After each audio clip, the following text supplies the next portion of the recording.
মিলাদুন নবীর দলিল যারা খুঁজে পান নাই, ঈদের দলিল যারা বলেন দুই ঈদের বাহিরে কোনো ঈদ নাই, বেদাত বলেন। আমরা বলবো স্পষ্ট আমাদের বক্তব্য, কোনো গোজামিল নাই, ক্রিস্টাল ক্লিয়ার, স্বচ্ছ কাচের আয়নার মতো পরিষ্কার বক্তব্য। যদি কোনো মাসআলায় কোরআন সুন্নাহ ইজমা কিয়াস চার দলিলের সরাসরি দলিল থাকে কোনো আপত্তি নাই, ইঙ্গিতেও যদি দলিল থাকে ওইটাকে বেদাত বলার ক্ষমতা কারো বাপের বেটার নাই। এই বক্তব্যটা আমি দিই না, 194 জন ইসলামিক স্কলার বক্তব্য দিয়েছেন। যদি সরাসরি দলিল নাও থাকে, ইশারা ইঙ্গিতে দলিল থাকে, তবুও এটাকে বেদাত বলার ক্ষমতা। ঈদের দলিল নেন কোরআন মাজিদ থেকে। কি থেকে? আরো জোরে বলেন কি থেকে? সূরাতুল মায়েদা 14 নম্বর আয়াত, ক্বালা ঈসা ইবনু মারইয়াম আল্লাহুম্মা রাব্বানা আনজিল আলাইনা মাইদাতাম মিনাস সামাই তাকুনু লানা ঈদান লিআউয়ালিনা ওয়া আখিরিনা। আল্লাহু আকবার বলেন। আমাদের পূর্ববর্তী ও পরবর্তী সকলের জন্য ঈদ স্বরূপ যেদিন আল্লাহর পক্ষ থেকে নবী ঈসা রুহুল্লাহর উম্মতের উপর আসমানি খাবার বনী ইসরায়েলের উপর নাজিল হয়েছিল, একটা খাবার আসমানি খাদ্য নাজিল হওয়ার দিন, এটা যদি খুশির দিন হয়, খাবারের চেয়েও নবী কি বড় নিয়ামত নয়? লাকাদ মান্নাল্লাহু আলাল মুমিনিন, মুমিনদের কাছে বড় নিয়ামত। সেই নিয়ামত যখন আসলো আমার রসুল, সেই নবীকে কেন্দ্র করে আমরা কি খুশি হতে পারি না? এটা শাব্দিক খুশি। কি খুশি? যদি বলেন পারবেন না, তাহলে এই যে সার্টিফিকেট পাইলেন, দাওরার সার্টিফিকেট পাওয়ার পরে শুকরানা মিলাদ যেই দলিলে জায়েজ, ওই ঈদ একই দলিলে জায়েজ। সার্টিফিকেট পাই যদি শুকরানা মিলাদ করা যায়, লং মার্চ করা যায়, একটা ছেলে কোরআন তেলাওয়াতে ফার্স্ট সেকেন্ড থার্ড হয়ে বাংলাদেশের গৌরব অর্জন করে বিদেশে কুয়েত, কাতার, সৌদি আরব, মালয়েশিয়া, ব্রুনাই এই সমস্ত দেশে কোরআনের প্রতিযোগিতায় অংশগ্রহণ করে যখন এয়ারপোর্টে আসে, এই এয়ারপোর্টের ছেলেদেরকে কোরআনের প্রতিযোগিতায় প্রথম হয়েছে, সেকেন্ড হয়েছে, থার্ড হয়েছে, এদেরকে রিসিভ করার জন্য যদি ফুলের তোড়া নিয়ে, ক্যাটস পরে, খোলা জিবে, মাইক নিয়ে, ঘোড়ার গাড়ি নিয়ে, খোলা জিবে করে মিছিল দিয়ে দিয়ে খুশিতে ছেলেটাকে যদি কি করা যায়, রিসিভ করা যায়, অভ্যর্থনা জানানো যায়, রাস্তাঘাট বন্ধ করে জনগণকে কষ্ট দিয়ে খুশির ঠেলায়, সালে তাকরিম ফার্স্ট হলো, নাজমুস সাকিব এটা আমাদের দেশের গর্ব, এরা কারি, এদেরকে যদি রিসিভ করে খুশিতে মিছিল দিয়ে দিয়ে আনা যায়, আমার নবীর জন্মে খুশি হওয়া যায় না? আমি দেখলাম অনলাইনে আমার চোখের সমস্যা হতে পারে, তবে ডাক্তার বলছে আপনার চোখের কোনো সমস্যা নাই। ডাক্তার আমাকে বলছে চোখের কোনো সমস্যা নাই, তো এটা দেন কেন? এটা দিলে ক্লিয়ার দেখা যায়, বলে একটু 40 হয়ে গেলে, 40 ছুঁই আমার বয়স যেহেতু, এই জন্য ডাক্তার বলছে যে না, এখন চশমা ব্যবহার করলে আপনার জন্য ভালো হবে, তো এই জন্য চশমাটা দিই। আমার ডাক্তার বলছে চোখের কোনো প্রবলেম নাই। আমি যেদিন বড় বড় নেতারা জেলখানা থেকে বের হয় না, কথা বলে না কেন হয়, নেতাদেরকে ফুলের তোড়া দিয়ে খুশিতে আগায় আনার জন্য যায় না? খুশিতে খোলা জিব নিয়ে যায়, নেতাও খোলা জিবে বক্তব্য দেয়, বক্তব্য দিয়ে কি খুশি, সমস্ত নেতা কর্মীরা খুশি। ওই সময় খুশি উদযাপন করা যায়। আমার নবীর জন্মে শুধু একটু খুশি উদযাপন করব, এটাকে বেদাত বলে দাও। নিজেরা বেদাত বলার আগে আগে নিজের দিকে দেখবেন যে আমার কি বেদাত আছে।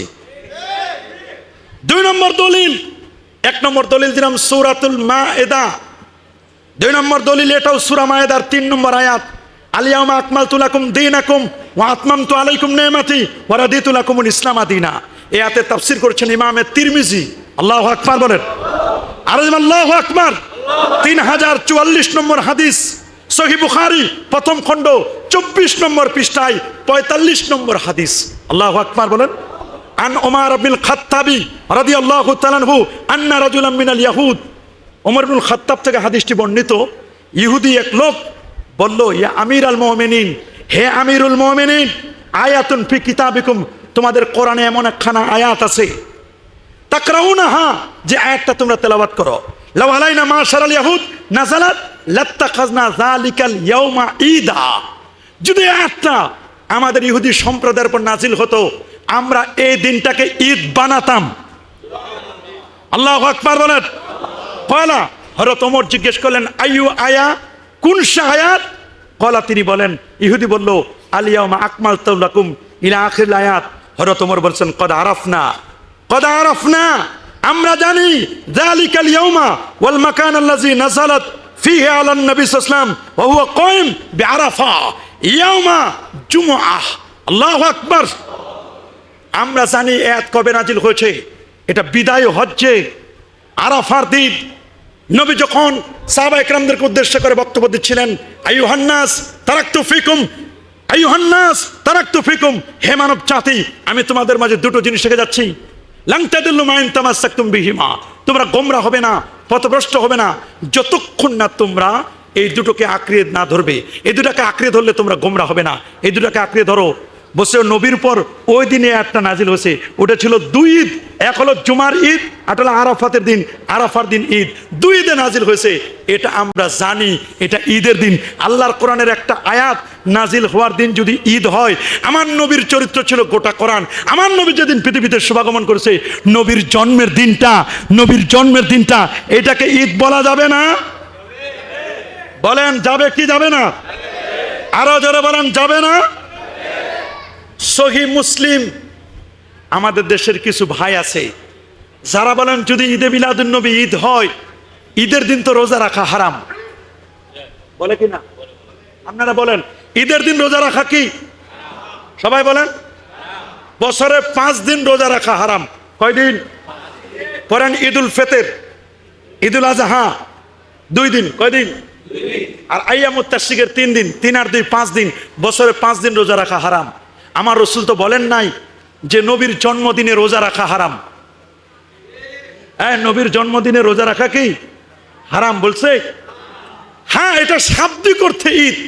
অনেক ঈদ আছে যে ঈদে রোজা রাখা সুন্নত, যেমন জুমার দিন ঈদ, যেমন জুমার দিন কি আশুরার দিন ঈদ। আশুরার দিনে আমরা রোজা রাখি না, জুমার দিনে রোজা রাখি না। আরাফার দিন ঈদ, এটা বুখারীর হাদিস দ্বারা প্রমাণিত, সুনান তিরমিজির 737 নম্বর হাদিস দ্বারা প্রমাণিত। আরাফার দিন ঈদ। আপনারা আরাফার দিনে রোজা রাখেন না? কথা বলেন না। আরাফার দিনে রোজা রাখেন না? আরাফার ঈদ, জুমা ঈদ, আল্লাহু আকবার বলেন। এই ঈদে রোজা রাখা সুন্নাত। তোমরা যে আমাদেরকে বলো ঈদের দিন রোজা রাখা হারাম, দলিল নাও। সহিহ মুসলিম 1131 নম্বর হাদিস, খেয়াল করবেন। সহিহ মুসলিম 1131 নম্বর হাদিস। আন আবি মুসা আল আশআরী রাদিয়াল্লাহু তাআলা আনহু قال কানা আহলু খায়বার ইয়াসুমুনা ইয়াওমা আশুরা। খায়বারের ইহুদি যারা, তারা আশুরার দিন রোজা রাখতো। ইয়াত্তাখিজুনাহু ঈদান, আশুরার দিন তারা এটাকে ঈদ বানাতো। কি বানাতো? ঈদ বানাতো, ঈদ। ওয়ায়ুলবিসুনা নিসাহুম ফিহি হুল্লিয়াহুম, আর তারা তাদের নারীদেরকে, নিজের স্ত্রীদেরকে নতুন নতুন অর্নামেন্টস পরাতো। ফাসুমুহু আনতুম, এ ইহুদিরা তোমরা এদিন রোজা রাখো। হাদিস দ্বারা প্রমাণিত, সহিহ মুসলিমের হাদিস। ওইটা ঈদের দিন, ঈদের দিন নবীজি রোজা রাখতে বললেন। তাহলে আমরা বলবো তোমাদের নয়, বরং আল্লাহ রসুলের তরিকা অনুযায়ী আমরা রোজা রাখি নবীর জন্মদিনে। সুবহানাল্লাহ বলেন। দলিল সহিহ মুসলিম 1162 নম্বর হাদিস, প্রথম খণ্ড 364 পৃষ্ঠা।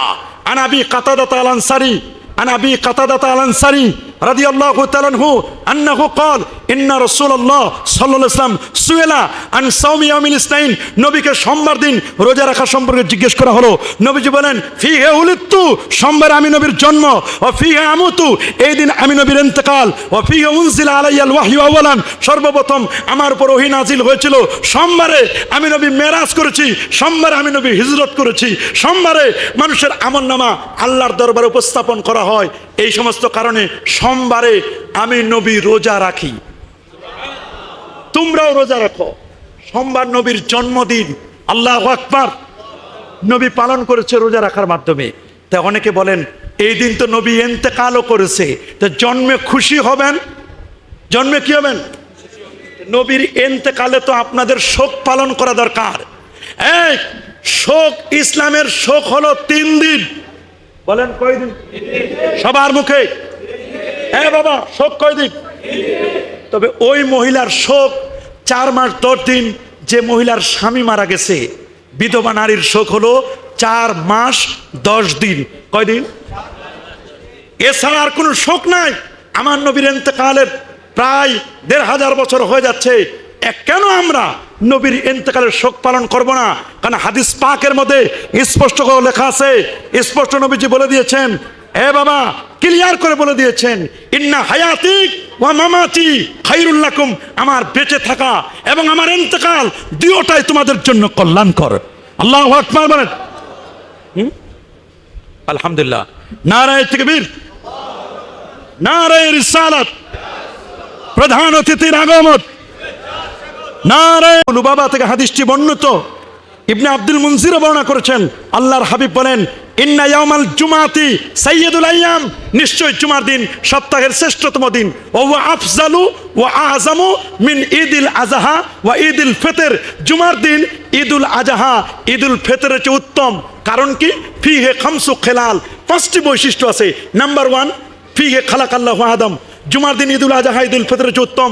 এদিনে আদম নবীর সৃষ্টি, আদম নবীকে জান্নাত থেকে দুনিয়াতে পাঠালেন, আদম নবীর ইন্তেকাল, এবং এদিনে কিয়ামত সংগঠিত হবে, এবং এদিনে বান্দা আল্লাহর কাছে যা চাইবে আল্লাহ তাই কবুল করবেন। আল্লাহু আকবার। যদি জুমার দিন আদম নবীর মিলাদ, আদম নবীর বার্থডে জুমার দিন, এটা যদি ঈদুল আযহা ঈদুল ফিতরের চেয়ে উত্তম হয়, আমার নবীর জন্মদিনটা ঈদুল আযহা ঈদুল ফিতরের চেয়ে শাব্দিক অর্থে উত্তম হবে না? শেষ কথা, কোরআন মাজিদের দলিল আছে, দলিল আমরা দেই নাই, যুগশ্রেষ্ঠ মুস্তাহিদ ইমামগণ দিয়েছেন। দলিল দিয়েছেন সূরা ইব্রাহিমের 5 নম্বর আয়াত, ওয়া যাক্কিরহুম বিআইয়ামিল্লাহ, নবীর জন্মদিনকে আইয়ামিল্লাহ বলেছেন সাইয়্যিদ হাওয়া, তিনি বলেছেন। 2 নম্বর দলিল সূরা ইউনূসের 58 নম্বর আয়াত, কুল বিফাদলিল্লাহ, যেটি আমরা আলোচনা করেছি।